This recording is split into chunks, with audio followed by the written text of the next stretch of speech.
믿음에 대하여서 한번 이야기를 해보려고 합니다. 안데르센이라는 동화 작가가 있습니다. 그 안데르센이 쓴 동화의 한 편을 보면은요, 어느 농부 이야기가 있는데요. 이 이야기가 무엇이냐 하면, 어느 농부가 자기 아내의 동의를 얻어서 키우던 말 한 마리를 더 좋은 말로 바꾸기 위해서 그 말을 끌고 시장에 갑니다.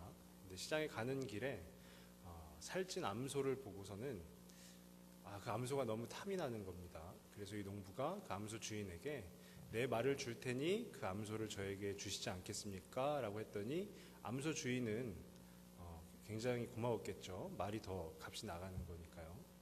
그래서 얼른 바꿨다라고 합니다. 그래서 이 농부가 또 암소를 이끌고 가다가 양이 보이는데 양이 너무 또 탐이 나는 겁니다. 그래서 양 주인에게 내가 갖고 있는 이 암소를 줄 테니 양이랑 바꾸지 않겠습니까? 해서 또 바꿨습니다. 또 양을 끌고 시장에 가는 길에 이제는 거위를 한 마리 봤는데 그 거위가 또 탐이 나는 겁니다. 그래서 그 거위랑 양을 또 바꿨고요. 또 거위를 끌고 가는 길에 붉은 벼슬이 있는 그 수탉 한 마리랑 또 바꿨습니다. 여기까지는 좋았는데 그 이후에 농부가 최종적으로 바꾼 것은 무엇이냐면요, 썩은 사과 한 봉지였습니다.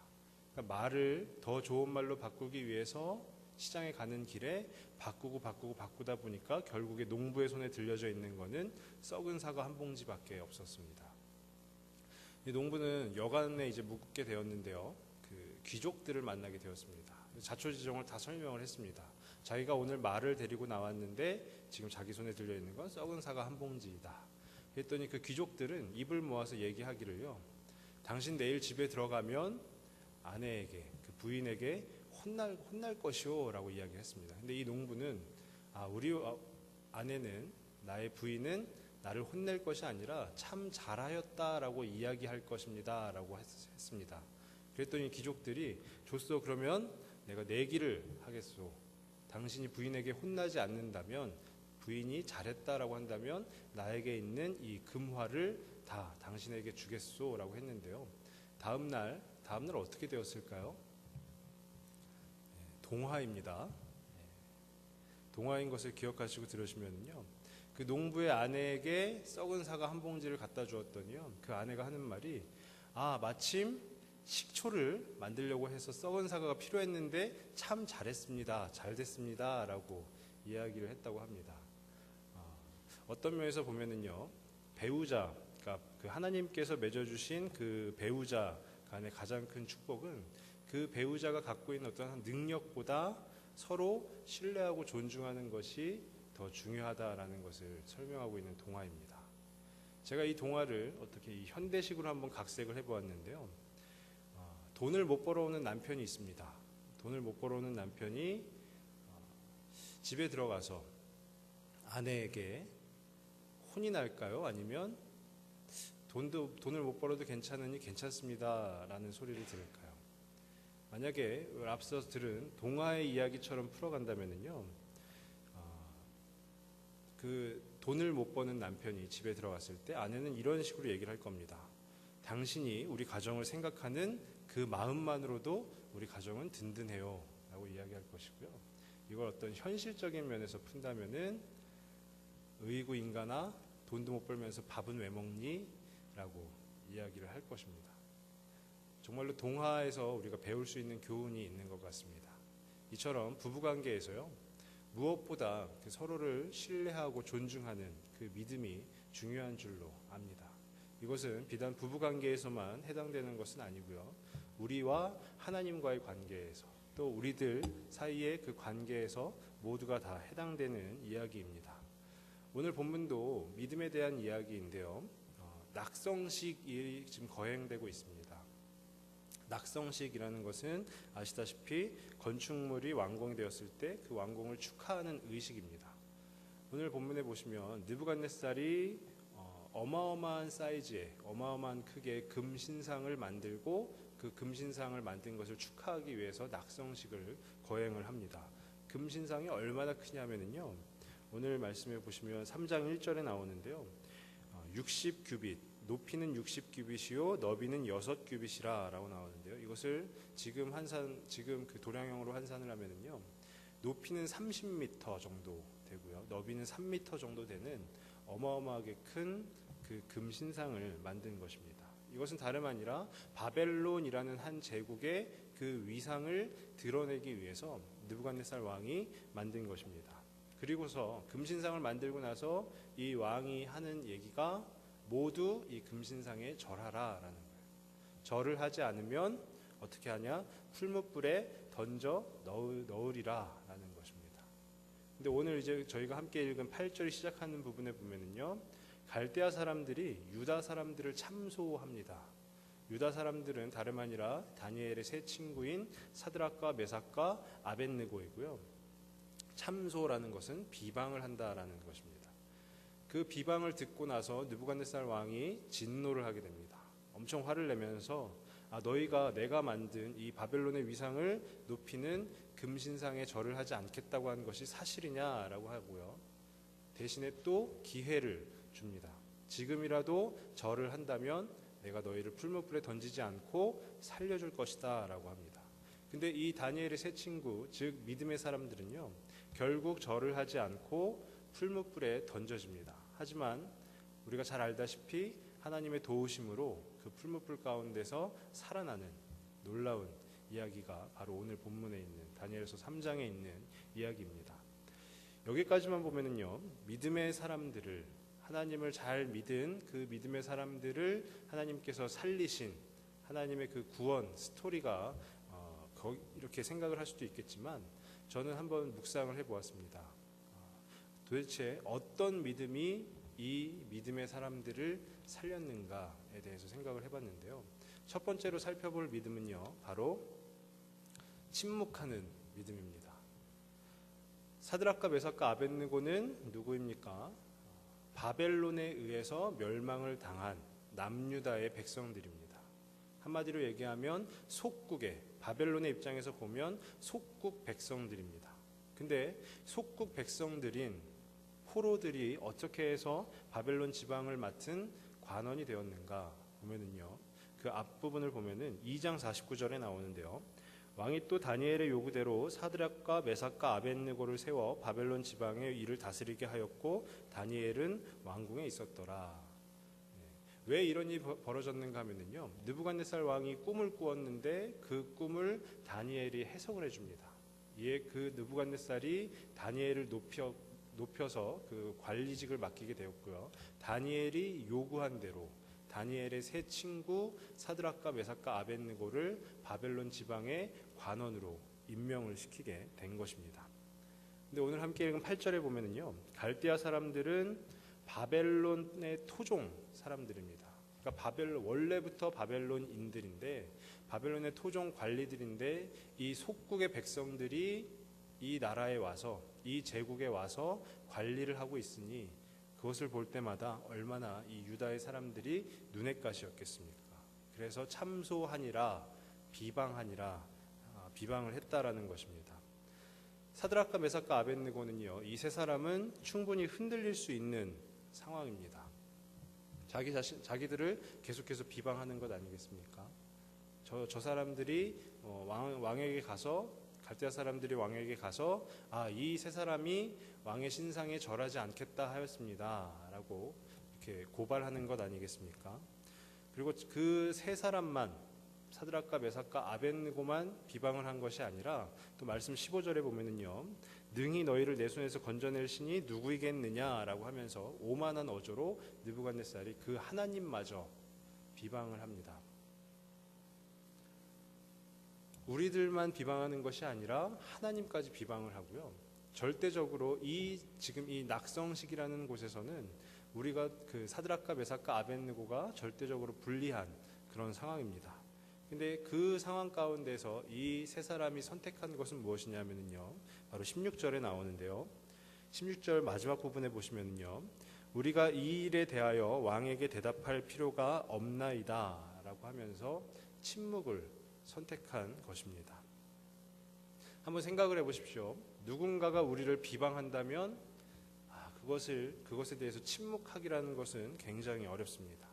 더군다나 우리만 비방하는 것이 아니라, 나만 비방하는 것이 아니라 내가 믿고 섬기는 그 하나님 아니면 부모님을 비방한다면 더더군다나 우리가 침묵하기란 어렵습니다. 지금 이 자리에 서 있는 저도 마찬가지입니다. 그 상황 가운데서 어떻게 변명을 해서라도 그게 아니다, 그렇지 않다라고 말해야 저는 직성이 풀립니다. 침묵을 하는 것이라는 것은 굉장히 어려운 일입니다. 하지만 오늘 말씀 가운데서 이 침묵이 가져다주는 의미가 무엇인가 하면은요, 사람들과 이야기하는 것이 아니라 하나님과 이야기하라는 것입니다. 하나님과만 이야기하라는 것입니다. 보통 믿음 생활이라는 것이요, 믿음이라는 것이 우리가 하나님과 소통하는 것을 의미하는 것 아니겠습니까? 함께 이 공동체 안에서 어우러져서 신앙생활을 하지만 그럼에도 불구하고 제일 중요한 것이 우리가 보통 개인 경건의 시간이라고 하는 하나님과 내가 소통하고 교제하는 그 시간이 있기에 바로 우리가 믿음을 가질 수 있는 것 아니겠습니까? 하나님께서 어쩌면 이 사드락과 메삭과 아벳느고에게 요청하신 것은 너희의 변명이 아니라 나와 그 하나님과의 소통일 것이다 라는 그런 생각이 듭니다. 얼마 전에 우리나라에 굉장히 뼈아픈 가슴 아픈 일이 있었습니다.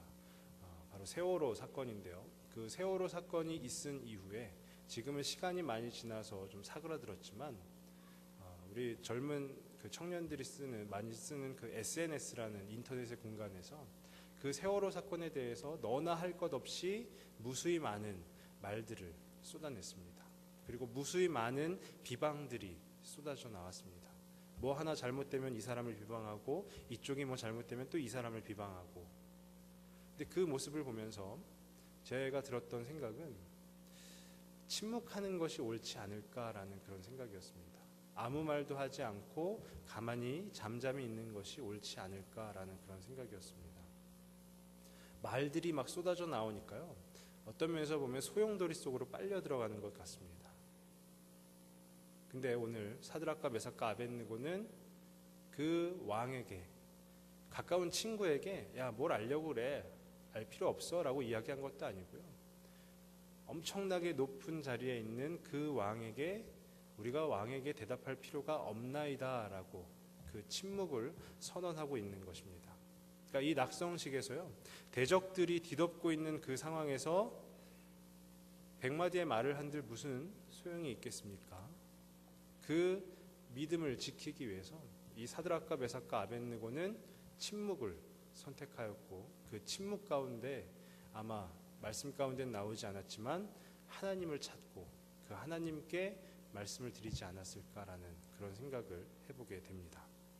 이것은요, 우리가 어떤 문제를 당했을 때 무조건 침묵해야 된다, 주위에 있는 사람들에게 아무런 말도 하지 말아야 된다, 이것을 말하는 것이 아니고요, 우리가 먼저 하나님을 찾는 그 삶이 바로 우리의 믿음이다라는 것입니다. 만약에 예를 들어서 이 세상에서 제일 친한 사람들이 바로 부부 아니겠습니까? 이 부부들이 싸움을 합니다. 부부들이 싸움을 자주 하죠. 부부 싸움을 하는 가운데서 그 자리에서 바로 말을 하지 않고 하나님을 먼저 찾아야지, 하나님께 먼저 나의 마음을 토로해야지라고 잠시 휴정을 하고 하나님을 먼저 찾는다면 부부싸움이 그렇게 크게 나진 않을 것 같습니다. 우리의 마음이 하나님으로 통할 때 우리의 마음 가운데 정리가 될 것이고요, 우리의 생각이 하나님으로 통할 때 그 생각 또한 잘 가다듬어질 줄로 믿습니다.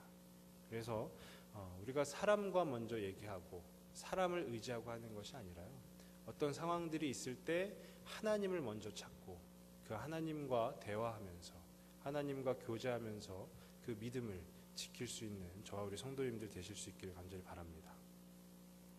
두 번째로 생각해 볼 믿음은요, 바로 하나님을 정확하게 아는 믿음입니다.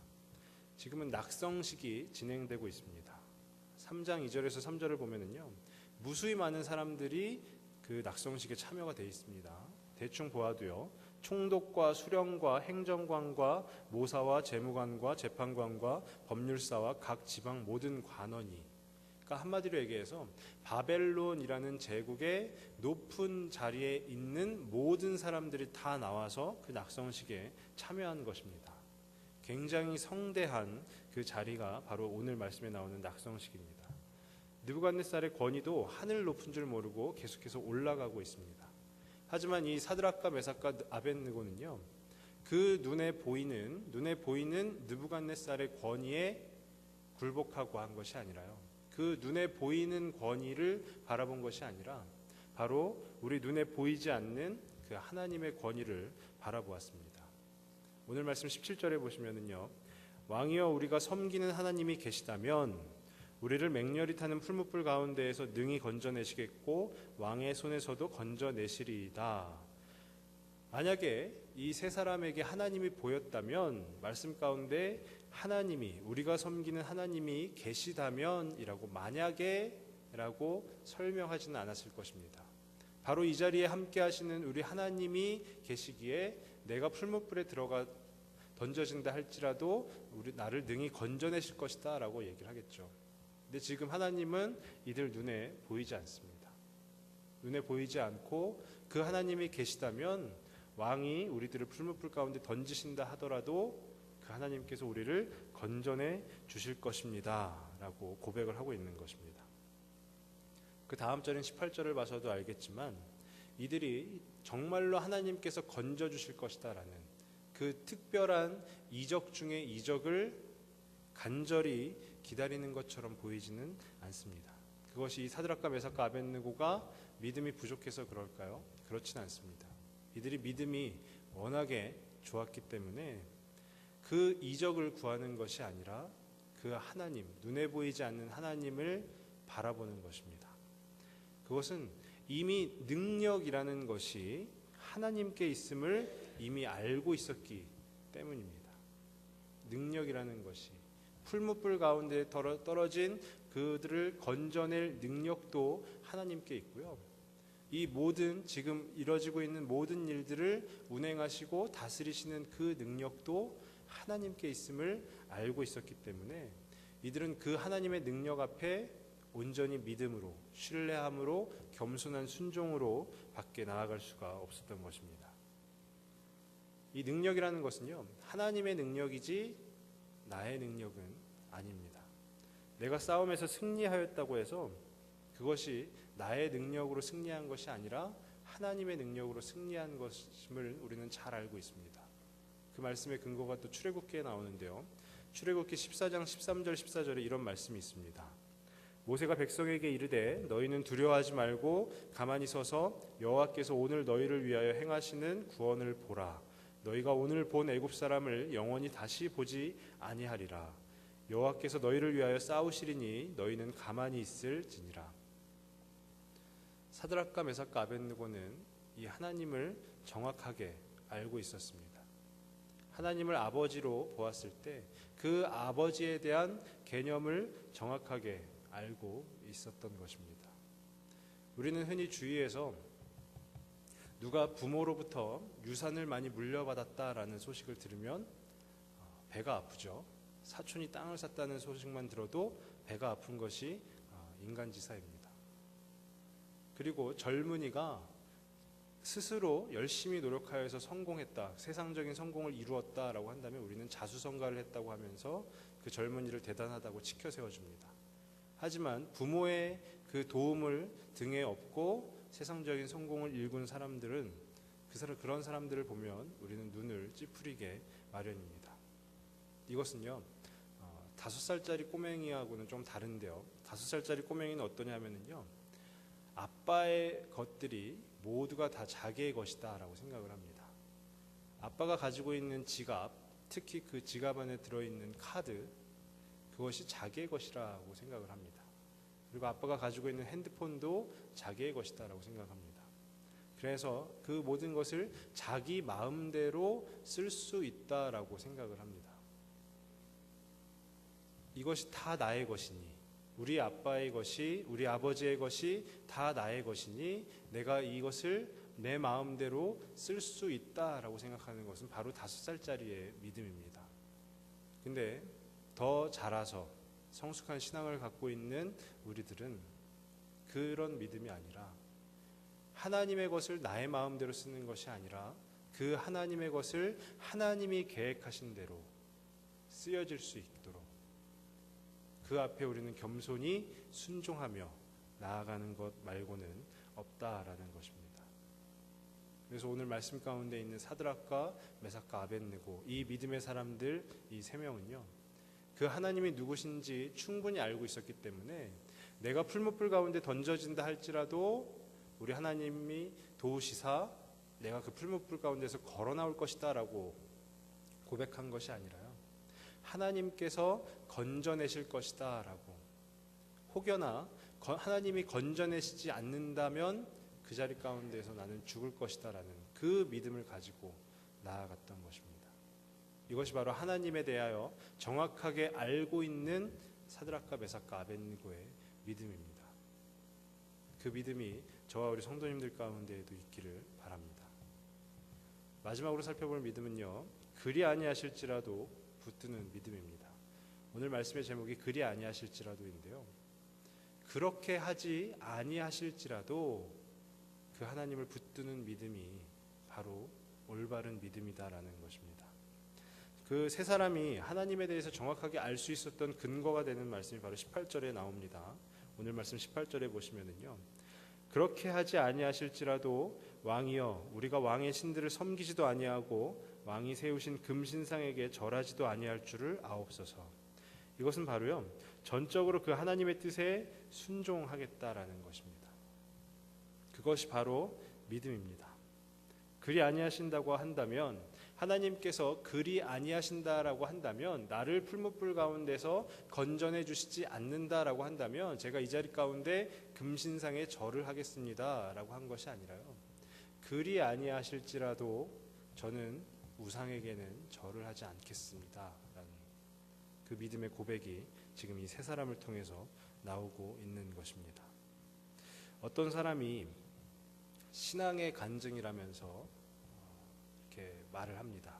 간증을 막 합니다. 어떤 간증이냐 이렇게 보았더니요, 내가 무엇이 필요해서 하나님께 구했더니 하나님께서 나에게 그것을 주셨습니다. 여러분도 필요한 것이 있으면 구하십시오. 우리 부모님이 편찮으실 때 내가 하나님께 낫게 해달라고 기도했더니 하나님께서 우리 부모님을 낫게 해주셨습니다. 여러분도 혹 주변에 아픈 지체들이 있으면 낫게 해달라고 기도해 보세요 라는 그 간증이었습니다. 저는 그 간증 자체가 나쁘다라고는 생각하지 않습니다. 은혜를 나눈 것이기에 그 간증은 참 감사한 고백이다라고 여겨집니다.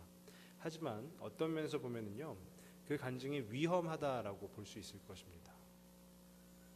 그 간증을 제가 함께 들었을 때, 제가 청년 시절이었는데요, 어떤 한 동생 청년이 저에게 와서 얼마 뒤에 와서 이런 얘기를 했습니다. 저는 하나님이 사랑하시지 않나 봐요 라는 말이었어요. 왜 그런 생각을 하게 됐니? 라고 물어봤더니요, 내가 필요해서 구했더니 하나님이 저에겐 주시지 않네요. 그래서 저는 하나님이 사랑하시지 않나 봐요. 구해도 주시지 않으니 어찌된 일일까요? 라는 것입니다.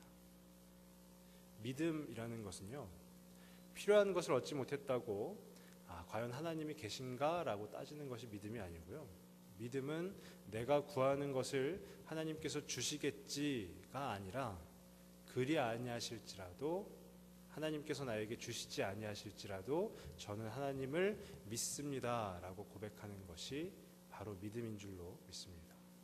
그 신뢰합니다, 그리 아니하실지라도 하나님을 신뢰합니다 라고 고백하는 것이 바로 믿음이다라는 것이죠. 제가 가끔씩 이렇게 좀 몸이 어디가 아플 때 저도 어쩔 수 없는 부모인가 봅니다. 제 5살짜리 꼬맹이에게 기도를 시킵니다. 너가 기도해 아빠가 빨리 낫는다 라고 하면서 앞서 얘기했던 제가 잘못되었다라고 한, 위험하다라고 한 것을 제 자식에게 가르치고 있는 것이죠. 그럼 기도를 합니다. 해줍니다. 하나님 아빠 몸 안 아프게 해주세요. 예수님의 이름으로 기도합니다. 아멘. 기도를 참 짧게 합니다. 그 기도가 끝나면 제가 제 아들에게 물어봅니다. 준이가 기도했는데도 아빠가 안 나오면 어쩌지? 라고 물어봅니다. 그러면 저는 뭐 그런 대답을 기대한 건 아닌데요. 이 5살짜리 꼬맹이의 믿음이 어찌나 훌륭하던지요. 에이 참 어쩔 수 없지 뭐 라고 고백을 하는 겁니다. 기도를 했는데도 낫지 않으면 어쩌지? 라고 했더니 에이 참 어쩔 수 없지 뭐 라는 겁니다. 제가 그 소리를 들으면서 뒤통수를 한 대 얻어맞은 것처럼 생각이 들었습니다. 참 믿음이라는 것이 정말 어쩔 수 없는 것이구나. 하나님의 계획하심은 진짜로 우리가 어쩔 수 없는 것이구나. 하나님의 뜻하신 바는 정말로 우리가 어쩔 수 없는 것이구나. 그 어쩔 수 없음을 그리 아니하실지라도 받아들이는 것이 바로 진정한 믿음이구나 라는 그런 생각이 들었습니다. 전적으로 하나님을 신뢰하는 것입니다. 전적으로 하나님을 신뢰한다는 것이요. 지금 내가 풀무불에 떨어져서 당장 죽게 되었으니 나를 살려주세요가 아니라 우리가 잘 아는 말씀 있지 않습니까? 에스더가 얘기했었던 죽으면 죽으리이다 라고 하는 그 마음가짐 붙잡고 내가 정말로 죽으면 죽으리이다 그 하나님만 붙잡고 나아가오니 온전히 하나님의 뜻대로 행하시옵소서, 온전히 하나님의 뜻대로 인도하시옵소서 라고 그 고백하는 것이 바로 온전한 믿음이구나 라는 그런 생각이 들었습니다. 정말로 바라기는 저와 우리 성도님들 가운데 그 온전한 믿음으로 그 하나님을 붙잡는, 그 하나님을 붙드시는 그 신앙의 생활들이, 나날들이 앞으로도 계속 이어질 수 있기를 간절히 소망합니다. 말씀을 정리하고자 합니다. 이 다니엘의 세 친구 믿음의 사람들인 사드락과 메삭과 아벳느고에게 있었던 믿음은요, 다름 아니라 침묵하는 믿음, 다시 말해서 하나님을 찾는, 하나님과 소통하는 그 믿음이고요. 그리고 그 하나님이 어떤 분이신가에 대해서 정확하게 아는 믿음이었습니다. 하나님의 능력이 내가 원하는 대로 사용되어지는 것이 아니라 하나님께서 원하시는 대로 사용되어지는 것.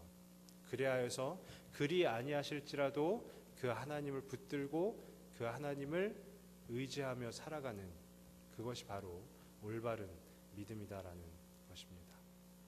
그 믿음이 정말로 우리 교회 안에 그리고 저와 우리 성도님들 안에 날마다 자라서 또 자라고 또 자라서 그 믿음으로 인하여 하나님께 영광 돌리는 우리 신앙 공동체가 될 수 있었으면 좋겠습니다.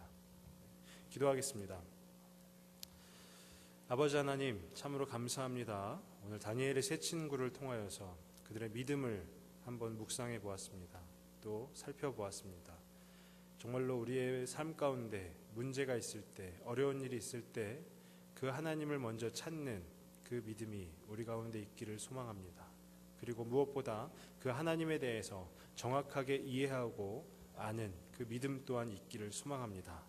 그리고 참으로 힘들지만 어렵지만 그 고백하는 것 자체가 굉장히 어려운 일이지만 그리 아니하실지라도 그 하나님을 붙드는, 그 하나님을 의지하는 그 믿음으로 우리들 모두가 세워질 수 있기를 간절히 소망합니다. 그래서 하나님께서 세우신 이 교회가, 이 공동체가, 이 교회를 섬기는 우리들 모두가 하나님을 믿는 그 올바른 믿음으로 신앙생활을 하며 정말로 하나님 나라 이루어가는 그 신앙 공동체를 세워갈 수 있는, 그렇게 하나님께 축복된 복을 누리는 그 공동체의 원들이 다 되어질 수 있도록 주님 날마다 함께하여 주시옵소서. 모든 말씀 예수님의 이름으로 기도드립니다.